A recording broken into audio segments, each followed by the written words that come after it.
Simon Donner is a UBC professor researching climate science and public policy.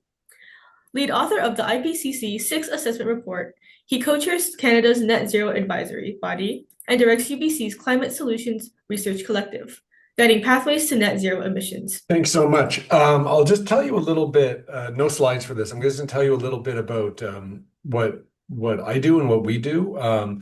So I'm a climate scientist at the University of British Columbia. I've been doing this. I've been working here for 18 years. And so I teach classes about climate change, science, and policy, and I do research in the area. And for the past 4.5 years, I've been a member of Canada's Net Zero Advisory Body, and I'm now the chair of it or co-chair of it. And the Net Zero Advisory Body was created back in 2021 when the government passed the Net Zero Emissions Accountability Act, which was basically the legislation that said Canada has a long-term target of getting emissions to zero or to net zero and of greenhouse gas emissions. And also that said that we need to have targets every 5 years and the government needs to set them. Now, legislation cannot force the government to meet these targets because it's not something, to be honest, that the federal government on its own can control. But it creates more of an infrastructure around it. And so as part of that, they created an advisory body that's a group of outsiders who are supposed to give independent advice to the government on how to get there. And then they asked me to be on the advisory body, so I've been a part of it since then. And what I appreciate about they don't always take our advice. Now, granted, nobody elected us, so that's okay. But what I appreciate about the process and the opportunity is that so often climate action people boil it down simply to reducing emissions. And obviously, that's the key thing we need to do. If we can get emissions to zero or net zero, the planet will stop warming, and the impacts will stop increasing. But we have to get there in a way that is sustainable, right? That's equitable, that has the right environmental outcomes, has the right economic outcomes, et cetera. And so that's the advice we give. So the first question is, now, given your research on ocean warming and atmospheric changes, what are the hidden or direct ways our current transport system impacts marine and atmospheric health? And how should these influence sustainable transport planning? Well, thanks for the question, Obi, and it's really a treat to be here honestly, for me to hear what everyone else has to say. In terms of the climate impact of marine and the atmospheric impact of transportation, most of it, the vast majority of it comes down to the fact that most of our transportation historically since the mid 1800s is based on burning fuel, right? So it's burning gasoline, oil, diesel, et cetera. And the combustion process puts out both pollutants that lead to warming, carbon dioxide, but also air pollutants as well. And the thing is that the air pollutants that we experience that affect human health, they also affect environmental health. So a really basic way to think about it is, like what we call smog or ground level ozone, right? I mean, ozone's also bad for plants, right? When plants try to bring CO2 in from the air to help them do photosynthesis. If there's ozone in the air, they're also bringing the ozone into their leaves, right? So you're basically the same things that are causing human health risks from burning fossil fuels, whether it's in the back of a car or back of a bus, are contributing to environmental damage as well. And that's seen. You can see that in the atmosphere. You can see that with plants. You can see it in the ocean. And so, I mean, the number one solution then that the world is looking towards is obviously getting off of vehicles that depend on using fossil fuels. But I'm going to add, and we all know this, right? Everybody here on this panel knows this. I'm going to add one thing that might be a little bit less obvious and isn't talked about a lot. I mean, obviously, the main alternative is shifting to electric vehicles, right? And but one thing, if you dig into like the economic models and about what the future would look like if we were going towards a low carbon future and shifting towards electric vehicles, is in those projections, it's not just that the world shifts to electric vehicles, it's that vehicle ownership goes down because there's a recognition there's more public transit, there's more shared vehicle usage. My family does not actually own a car. We belong to a co-op here in Vancouver which we drive electric vehicles through. And I think that's the piece that's part of sustainable transportation that people miss. It's not about taking every vehicle on the road and replacing with an electric version, but it's coming up with more efficient ways for everyone to get around, which will also be a lot cheaper and will also have much smaller footprint on the planet because of the mining that's necessary for batteries. I mean, we need to think about how, let's try to be efficient with the number of vehicles that are necessary. That's the main thing to say, and I'll just quickly add that, of course, shifting to electric vehicles means relying on more electricity, and electricity can also, whether it's from coal or natural gas, contribute to climate change and air pollution. That's where Canada has a huge advantage, is we have one of the lowest carbon electricity grids in the world. Ontario's fairly low carbon, though it does rely on natural gas. We're almost entirely no carbon here in British Columbia, and it's a big opportunity for Canada that we should be taking advantage of. Interesting. Thanks, Simon. That was very informative.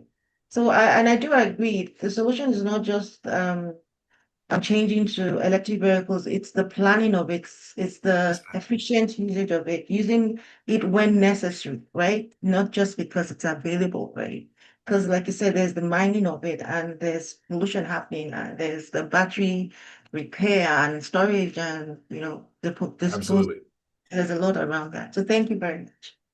As a science communicator and an educator, okay, what strategies do you believe are most effective for translating complex climate data into public motivation so that's to shift transport behavior from awareness to sustained action? No, thanks for that, Obi. And I think actually to answer this, I'm going to build a little bit on some of what Gabriel just said. Obviously, my background is in science. I studied math and physics for years, and so this is going to sound like a strange comment from someone who did that and then worked in the area of climate science for years. But I think the mistake many of us make in my line of work is we talk about climate change actually too much. That we try to use to say that reducing the impacts of climate change is like the sole motivation for making a transportation behavior decision, and it doesn't make sense to most people, right? Um, with communication in any realm of life, you need to think about the people you're talking to. You need to think about your audience, right? And so there are two things that I always pay attention to in doing communication about whether it's shifting transport behavior or shifting like how you heat and cool your home, like all these different things that are going to reduce greenhouse gas emissions, is that it works out that most of these actions are good ideas for other reasons as well. So the first thing that we really focus on is the data around the kind of what people in what used to always call co-benefits, right? That for the most parts of the sustainable transportation behaviors, they don't just reduce emissions, they're healthier. We've talked about that, right? So about this, reducing air pollution. There also can be physically healthier if it involves walking, cycling, etc. The other thing is that most of these sustainable transportation behaviors, whether it means using public transit or shifting to an electric vehicle, they're cheaper. Now, there might be a greater upfront cost, which is a real issue, but if you amortize it over time, it's cheaper to buy an electric vehicle as long as you keep it for long enough, right? And I mean, if you think about it, I'm from Toronto originally as well, uh,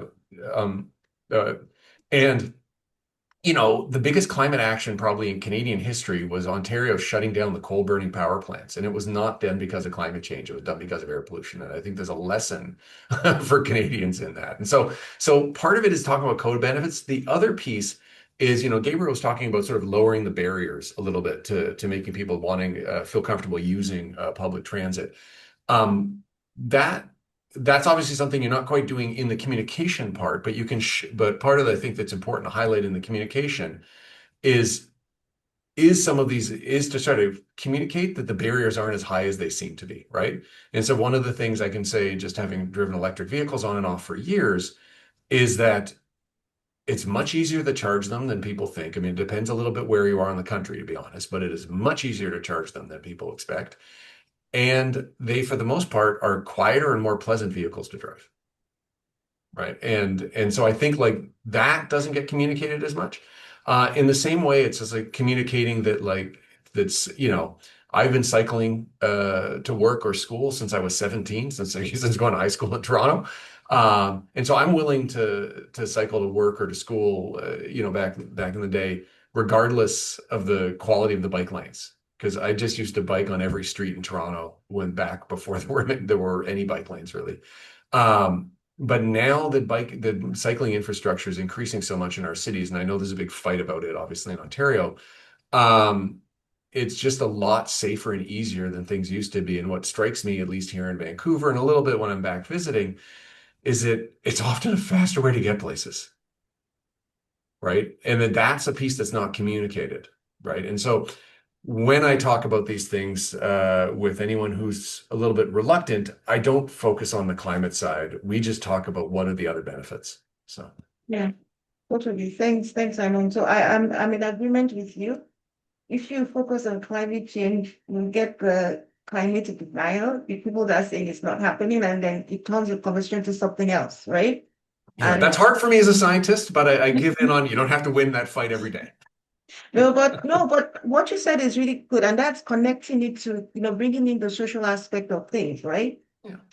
The barrier reduction, the co-benefit of it, and the fact that it takes you to places faster, right? Because, with bikes, you just cut through the traffic, the lanes is not, so it's yes, so totally in agreement. In your experience, what are the most impactful ways to engage local communities in adopting sustainable transport practices beyond raising awareness? No, thanks for asking. I feel like in many ways it's a question better asked of our other panelists, as I'm somebody that most of my work is either doing the research or trying to raise awareness. But I'll comment on a couple things that I find have been just sort of really valuable over the years. Um, I think when you look at like polling data across Canada, and there's some variance across the country, but it's fairly standard that like most Canadians actually are like concerned about climate change and sustainability. 80% or so will say they care about it. What happens is when it comes down to ranking it against other pressures in life, it's often for most people not going to be ranked very high, right? So we care about it, but there are other pressing things that get in the way. It's about affordability, right? It's about making sure, it's about affordability. It's like family issues, et cetera. All these other things end up coming first, right? Which is fair, right? And so the problem is that most people are keen to do the thing and take action, particularly with in terms of transport, that would be more sustainable, but the incentive structure isn't set the right way. It's too hard. There's too many obstacles, right? Whether it's like what Gabriel's talking about is like, there's just nowhere to sit at the SkyTrain stations in Vancouver. There's no benches, right?